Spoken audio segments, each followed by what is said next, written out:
দর্শক, একদিন আগেই আমরা দেখেছিলাম জামাত নেতা ডাক্তার আব্দুল্লাহ তাহের তিনি অনেকটা অভিভাবকের ভূমিকায় অবতীর্ণ হয়েছিলেন এবং তিনি বিএনপি মহাসচিবকে ফোন করে আলোচনায় বসার আহ্বান জানিয়েছিলেন। তাতে করে মনে হয়েছিল যে সরকারের যে ভূমিকা হওয়ার কথা সেই ভূমিকায় জামাত যখন অবতীর্ণ হলো তখন বিএনপি সেটাকে কোন চোখে দেখবে, বিএনপি সেটাকে গ্রহণ করবে, পাত্তা দেবে, নাকি সেগুলোকে পাত্তা দেবে না, সেই প্রশ্ন যখন উঠেছিল একদিনের মাথায় গতকালকেই রাতে ব্যাপারটা নিশ্চিত করা হয়েছে এবং গতকালকে রাতে দৈনিক মানব জীবনের রিপোর্ট যেটা আমরা দেখেছি সেই রিপোর্টে নিশ্চিত করা হয়েছে যে বিএনপি জামাতের ডাকে সাড়া দেবে না। জামাতের ডাকে সাড়া না দেওয়ার সিদ্ধান্ত ফাইনাল করে ফেলেছে বিএনপি। তাহলে কি রাজনৈতিক সমঝোতা হচ্ছে না? পরিস্থিতি উত্তাল হচ্ছে? পরিস্থিতি কোন দিকে যাচ্ছে সেটা একটু বোঝার চেষ্টা করব। বিএনপি কি সিদ্ধান্ত নিল সেটা পর্যালোচনা করে থাকবেন পলিটিক্স টিভির নিয়মিত আয়োজনে।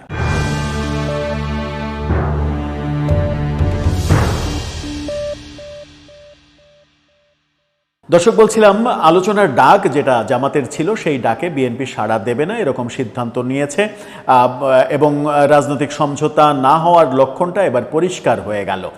বিএনপি যখন এই সিদ্ধান্ত জানিয়ে দিল তখন জামাতের পরবর্তী করণীয় কী হবে এবং বিএনপির এই সিদ্ধান্ত জানিয়ে দেওয়ার মাঝে আমরা যে আলোচনাটা করেছিলাম যে জামাত যখন অভিভাবকের ভূমিকা পালন করছে কিংবা সরকারের যে ভূমিকা পালন করার কথা সেই স্ট্র্যাটেজি ফলো করে সেই ভূমিকায় অবতীর্ণ হতে চাইছে, সেটাকে বিএনপি পজিটিভলি নেবে কিনা। সত্যি সত্যিই বিএনপি সেটাকে পজিটিভলি নেয়নি। কি বলছে মানবজমিন? মানবজমিনের শিরোনামটা দেখুন। তারা বলছে জামাতের আহ্বানে সাড়া দেবে না বিএনপি।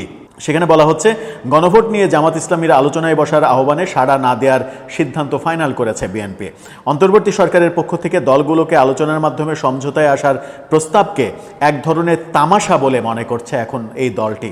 তাদের ভাষ্য, অন্তর্বর্তী সরকার আলোচনার জন্য দলগুলোকে ডাকতে পারে, ডাকলে তাতে সাড়া দিয়ে বিএনপি তাদের অবস্থান জোরালোভাবে তুলে ধরবে। গত বৃহস্পতিবার রাতে রাজধানীর গুলশান চেয়ারপারসনের রাজনৈতিক কার্যালয়ে এই সিদ্ধান্ত মোটামুটি হয়ে গেছে। যে সিদ্ধান্তটা তারা গণমাধ্যমে জানায়নি, গত রাতে মানবজমিন এই সিদ্ধান্তটা জানতে পেরে তারা এই সিদ্ধান্তটা সামনে নিয়ে এসেছে এবং সেই বৈঠকে ভার্চুয়ালি লন্ডন থেকে যুক্ত হয়েছিলেন তারেক রহমান। বিএনপি মহাসচিব মির্জা ফখরুল ইসলাম আলমগীরকে ফোন করে আনুষ্ঠানিক আলোচনার আহ্বান জানিয়েছিলেন জামাতের নায়েবে আমির ডাক্তার আব্দুল্লাহ মোহাম্মদ তাহের। বিএনপি মহাসচিব তখন দলের সংশ্লিষ্ট দায়িত্বশীলদের সঙ্গে আলোচনা করে জানানোর কথা বলেছিলেন তাকে। স্থায়ী কমিটির বৈঠকে এই বিষয়টি নিয়ে আলোচনা হয়েছে। নেতারা অভিমত ব্যক্ত করেছেন জামাত তো সরকার না, যে কথা বলছিলাম, জামাত তো সরকার না, ফলে রাষ্ট্রীয় কোনো বিষয় নিয়ে তারা বিএনপিকে ডাকতে পারে না। ব্যক্তিগত কোনো দাওয়াতে কিংবা দুই দলের মধ্যকার কোনো বিষয় হলে সেক্ষেত্রে তারা ডাকতে পারে। সুতরাং জামাতের আহ্বানকে সংকট নিরসনের সঠিক পন্থা বলে মনে করে না বিএনপি। খুবই বাস্তবিক একটা ব্যাপার, সেটাই তো হবে। কারণ জামাত আহ্বান জানাবে, অভিভাবক হয়ে বিএনপি সাড়া দেবে, তাহলে তো বিএনপির রাজনৈতিক অবস্থান জামাতের চাইতে নিচে হয়ে গেল। সেটা বিএনপি মানবে না, সেই আভাস আমরা আগেই দিয়েছিলাম। তাই জামাতের আহ্বানে সাড়া না দেওয়ার সিদ্ধান্ত নেওয়া হয়েছে বৈঠকে আরও বলা হয়, সরকারের পক্ষ থেকে রাজনৈতিক দলগুলোকে বলা হয়েছে নিজেদের মধ্যে আলোচনা করে সমঝোতায় পৌঁছাতে 1 সপ্তাহ সময় দিলাম। সরকার কি এমনটা বলতে পারে? এটা কি যৌক্তিক? তা জনগণ বোঝে। খুবই পরিষ্কারভাবে তারা বলে দিয়েছে। ওদিকে বৈঠকে নেতারা বলেন জুলাই সনদ বাস্তবায়নে একই দিনে গণভোট এবং জাতীয় নির্বাচন অনুষ্ঠানের স্বার্থে অন্তর্বর্তী সরকারের সঙ্গে সুসম্পর্ক বজায় রেখে আগামী দিনগুলোতে পথ চলবে বিএনপি। সরকারের সঙ্গে কোনো ধরনের দূরত্ব সৃষ্টি হোক এমনটা এখনও চাইছে না দলটি। এর অংশ হিসেবে শালীনতা বজায় রেখে সরকার সম্পর্কে বক্তব্য দেওয়ার সিদ্ধান্ত নেওয়া হয়েছে। দলের পক্ষ থেকে ইতিমধ্যে সংশ্লিষ্টদের এই নির্দেশনাও জানিয়ে দেওয়া হয়েছে। মানে এখনও বিএনপি ভাবছে যে সরকার আমাদের পক্ষেই বোধহয় সিদ্ধান্ত নেবে। এই কারণে তারা এখনও মোটামুটি নতজানু রাজনীতি করার পক্ষেই তাদের বৈঠকে সিদ্ধান্ত নিয়েছে। বৈঠক সূত্র বলছে, স্থায়ী কমিটির সদস্যরা বলেন সমস্যা সৃষ্টি করেছে সরকার এবং জাতীয় ঐক্যমত্য কমিশন মিলে। কারণ সনদ বাস্তবায়নে কমিশনের সুপারিশের সঙ্গে দলগুলোর ঐক্যমত্য স্বাক্ষরিত সনদের মিল নেই।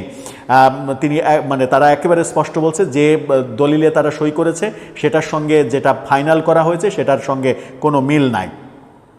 বিএনপি নোট অফ ডিসেন্ট সনদে লিপিবদ্ধ করার প্রতিশ্রুতি দেওয়া হলেও তা রাখা হয়নি। বিএনপি যে কথা বলেছিল নোট অফ ডিসেন্ট সেটা সনদে থাকবে, সেটাও রাখা হয়নি। ফলে সরকারের পক্ষ থেকে দলগুলোকে আলোচনার মাধ্যমে সমঝোতায় আসার প্রস্তাবকে এক ধরনের তামাশা বলে মনে করছে বিএনপি। ঐক্যমত্য কমিশনের দীর্ঘ আলোচনায় নোট অফ ডিসেন্ট সহ ঐক্যমত্য হওয়া ব্যাপারগুলোকে বাদ দেওয়া এটা সরকারের তামাশা, সেইভাবেই দেখছে।